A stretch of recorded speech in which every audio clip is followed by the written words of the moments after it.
Inilah cerita misteri Jimat, sajian malam Jumat menguak tabir-tabir misteri.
Kembali tim Jimat punya cerita. Cerita ini dengan judul Berburu Jangkrik, dikirimkan oleh Irul Jimatres Mbawi Kulon Hargurtno Kerek Tuban. Cerita ini berawal ketika aku memang suka dengan judi jangkrik. Ya, jangkrik adalah sejenis serangga yang suka disimpan di bumbung bambu, dan kalau bunyi bikin kuping jadi penging karena suaranya yang berisik. Nah, aku dulu saking hobinya dengan yang namanya taruhan judi jangkrik.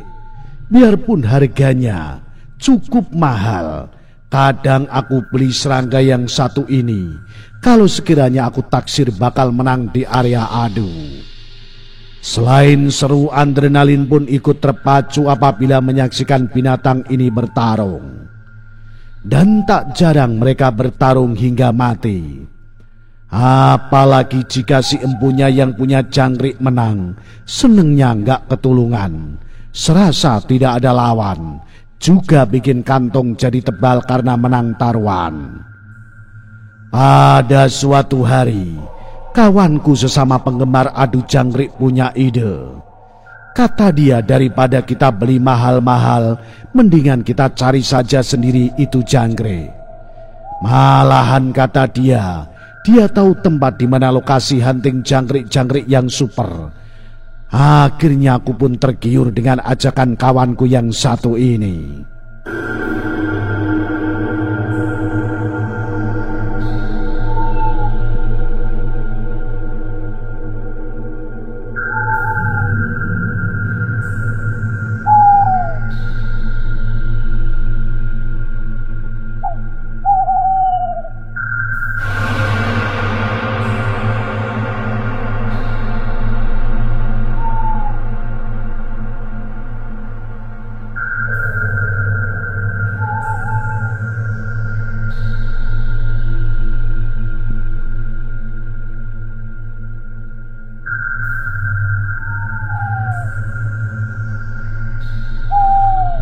Singkat cerita, pada suatu malam kami berempat memutuskan rencana untuk mencari jangkrik ini.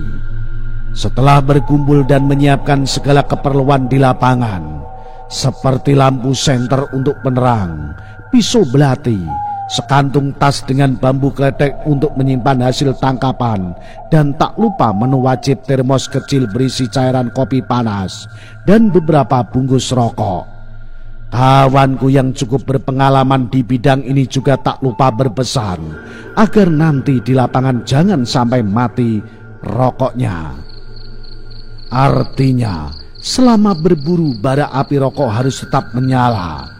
Menurutnya itu syarat saja agar makhluk halus tidak mengganggu karena melihat bara api rokok tersebut. Entah benar atau tidak, kami pun berangkat pukul 10 malam dengan mantap ke lokasi yang dituju. Tidak sampai 20 menit kami tiba di lokasi. Setelah menitipkan kendaraan ke rumah penduduk terdekat, mulailah kami melakukan perburuan ini. Area lokasi merupakan sebuah tanah lapang yang sangat luas yang terbentang sejauh mata memandang. Namun malam itu, tanpa kami menyalakan lampu senter pun jalan setapak dan pematang sawah kering sudah terlihat cukup jelas karena sinar bulan yang terang. Entah sudah berapa jauh kami berjalan kala itu. Seingatku ketika itu kami berada pada sepetak sawah kering. Cuma ada yang aneh. Masa di tengah sawah ada sebuah pohon berdiri tegak dengan gundukan tanah berbentuk melingkar. Menurut kawanku itu, kalau kata orang Serang, disebutnya sebagai gegumuk atau gumuk. Tapi soal kenapa dibiarkan gak ditebang, kawanku sendiri juga tidak tahu. Kala itu aku tak begitu menghiraukan soal keberadaan pohon itu, karena suara binatang jangkrik yang sedari tadi kami cari di tempat itu terdengar banyak sekali berkerik saling bersahutan. Seakan seperti menemukan harta karun. Satu persatu jangkrik berasal aku tangkap, dan tak berselang lama sudah lebih dari 15 ekor berhasil aku tangkap. Ketika aku sedang asik berburu jangkrik, tiba-tiba si Jarot kawanku berkata, "Rai, kamu jangan lihat ke samping ya." "Memangnya kenapa, Rod?" Pokoknya jangan deh," jawab si Jarot sambil menggelengkan kepalanya. Namun karena penasaran, aku menjadi pengen nengok. Dan ketika aku tengok, astaga, seremnya minta ampun. Sesosok pocong bungkuk tampak jelas banget di hadapanku. Sosok itu kayak gak bisa berdiri tegak, melainkan seperti angkat 7 atau posisi rukuk kalau orang lagi sholat. Jaraknya sekitar 3 meteran di sampingku. Kain kafan yang dikenakannya nampak kumal kecoklat-coklatan.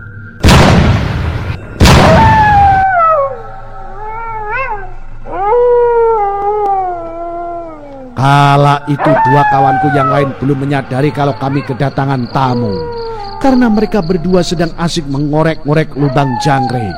Berhubung kami berempat, jadi aku diam aja setelah dikasih tahu kawanku itu.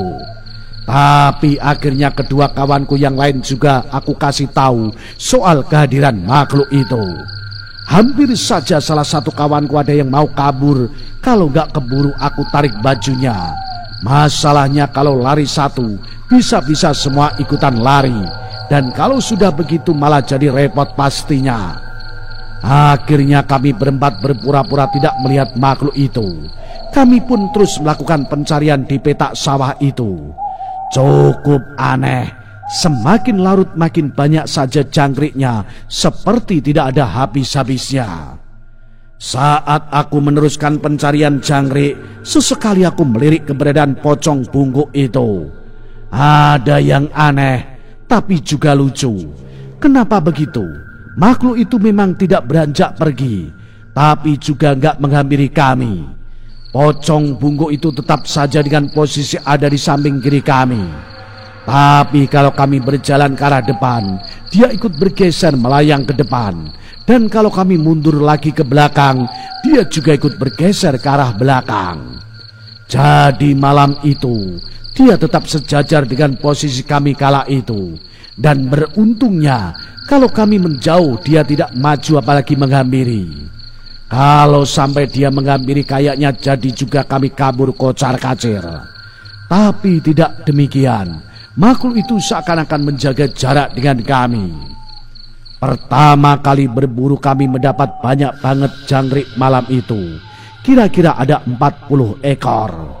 Setelah terasa cukup karena bambu kretek juga sudah terisi penuh semua, akhirnya kami memutuskan untuk pulang.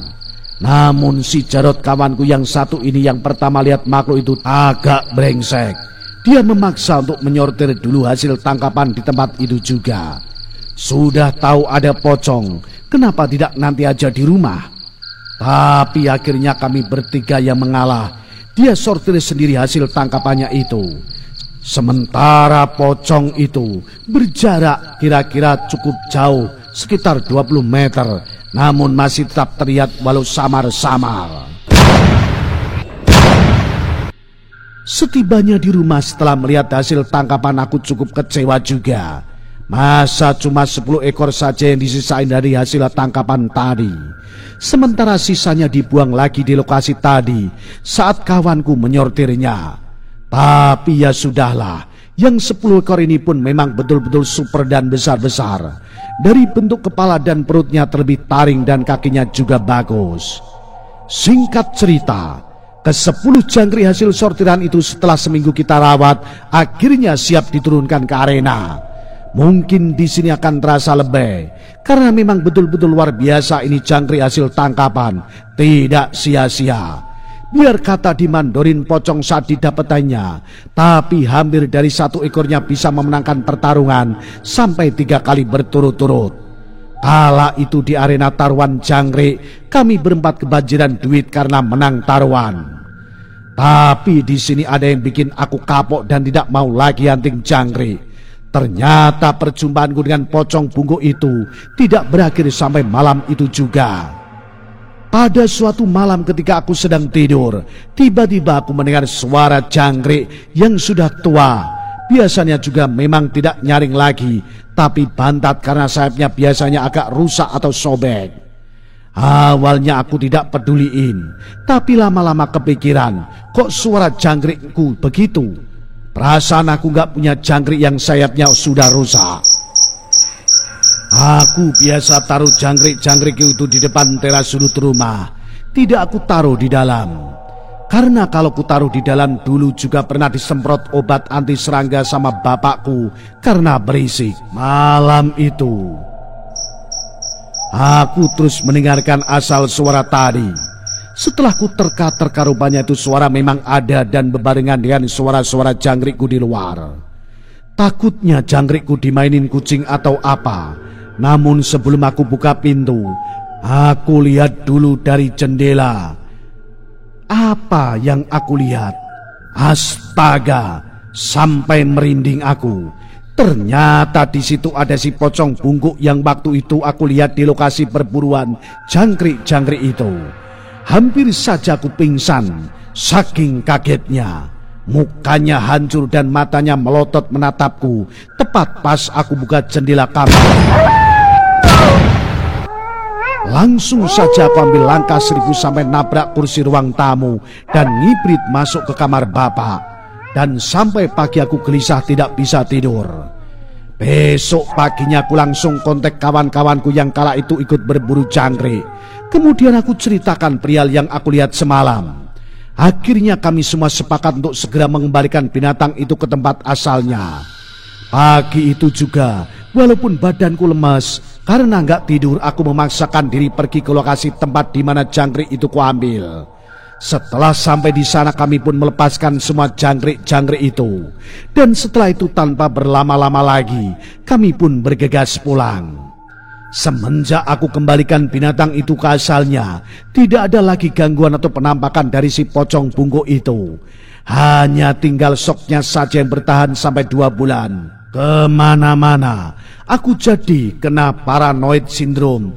Ditambah taruhan kalah melulu sampai laptopku 1 habis aku jual. Ku rasa-rasa memang apes. Dan habis itu saya tidak main taruhan jangkrik lagi. Dan saya menghimbau untuk semua jimatris-jimatris yang hobi taruhan, entah apapun bentuknya, kalau bisa jangan lagi, apalagi sampai disamperin ke rumah sama makhluk begituan. Ingat pesan saya. Cukup sekian cerita dari saya, Irul, Jimatres Mbawi Kulon Hargoretno, Kecamatan Krek, Tuban. Ingat, percaya tidak percaya, makhluk gaib itu ada di sekitar Anda. Salam Jimatres, salam satu misteri. Au.